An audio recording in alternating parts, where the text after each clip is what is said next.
Some of the fastest drivers in the world will be taking over the streets here in Exhibition Place this weekend, all part of Honda Indy Toronto. Scott Dixon hoping to defend his title, and our own Brandon Rowe had the chance to speak with Dixon about just how at home he feels on this track.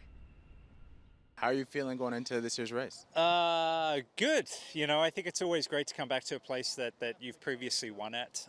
Dixon doing everything right. I love coming to Canada for one, in Toronto. The fans are so much fun and so much knowledge about our sport. Hailing from New Zealand, Scott Dixon is hoping to light up the track again this year and win back-to-back at the 2023 Honda Indy Toronto race. The 2.8-kilometer 11-turn race runs through Exhibition Place and has 26 drivers competing. The difficult part about this is that each year, because it's a typical road, it changes, right? They put a patchwork in here, or they paint something different on it, so it's never the same. It's always evolving, and that's what makes it very tricky. And then you're confined by brick walls. You're doing almost 200 miles an hour down the back straight, but you go into a first gear corner of maybe 35 or 40 miles per hour, and you got to do all that within a few split seconds. So it's very difficult to drive.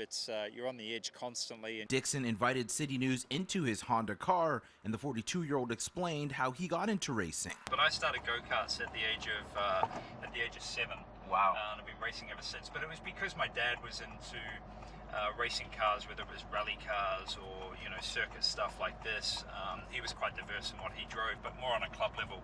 But yeah, I started at the age of 7, and yeah, that's what I've been doing ever since. The sport is very physically and mentally demanding, and to become an elite level racer like Dixon, it takes intense training. A lot of my training is based on triathlon stuff. A lot of swimming, biking, running.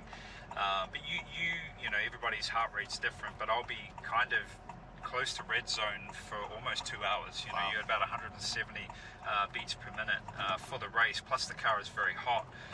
Inside it's probably I don't even know, 120 degrees inside. Because you have the canopy on now, you don't get the airflow.